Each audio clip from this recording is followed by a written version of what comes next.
Hi, this is Paul Sackett, Good News Planet. This month is the National Sickle Cell Awareness Month, and I'm speaking to Montpiller Don, a mother who's caring for 3 children who have SCD.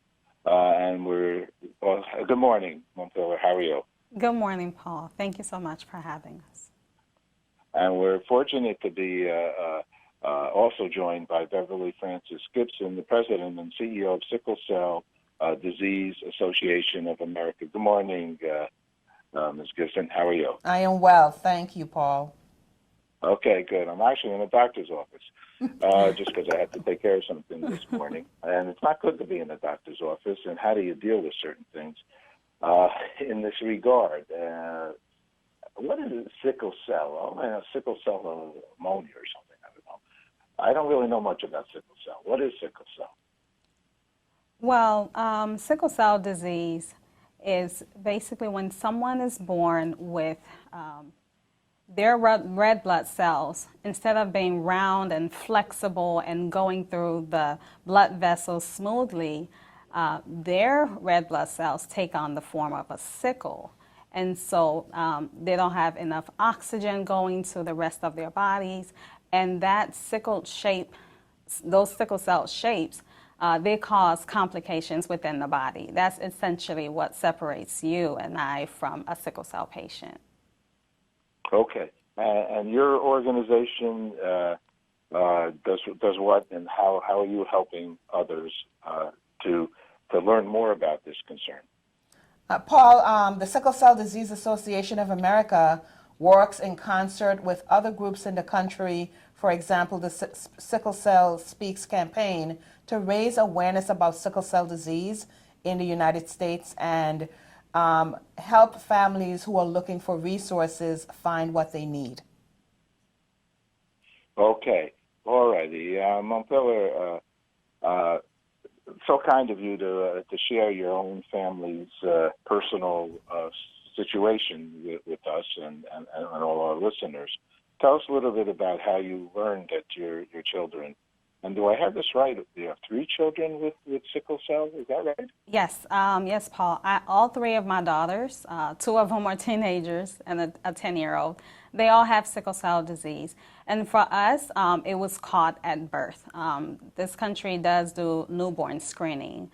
That's one way that people find out, well, that's the way that people find out that they have the disease in this country. Okay. Now, I'm sorry if I hope this isn't awkward. And yourself and your husband or whoever, do you have sickle cell? I have the sickle cell trait.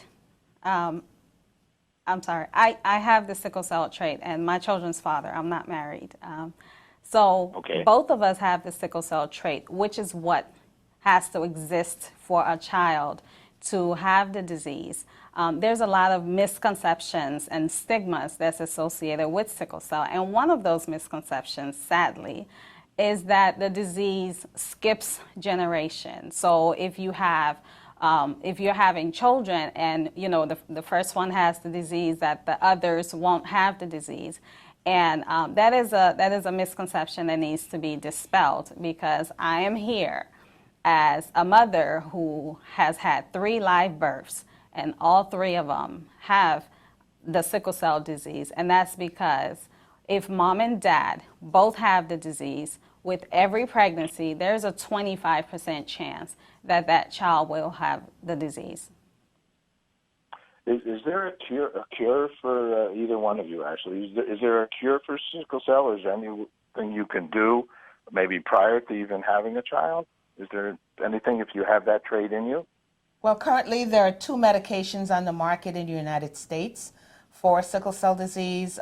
We are hopeful that in the next decade there will be more therapies available for sickle cell patients in the United States. And do both? I'm sorry.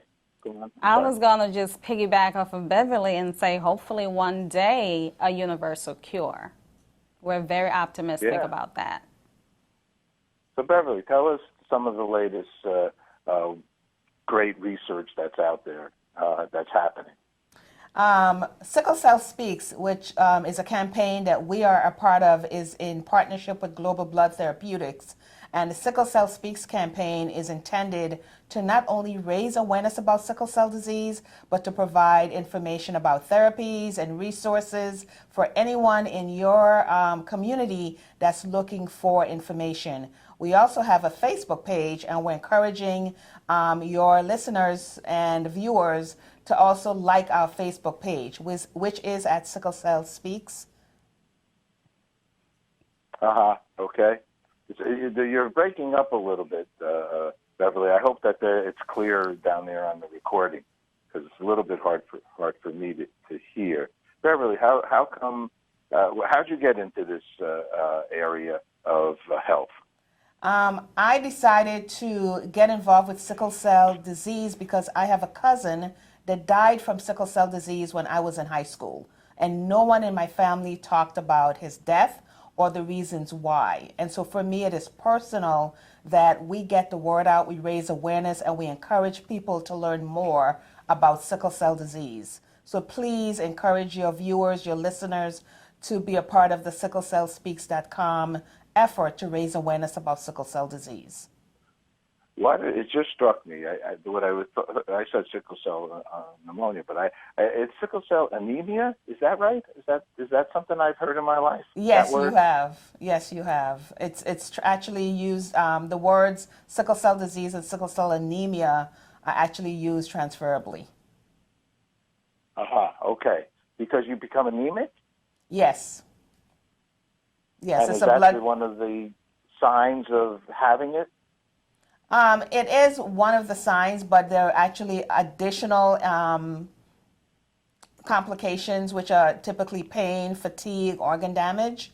And as a result, we encourage your participants to check us out on sicklecellspeaks.com for more information, and our Facebook page as well.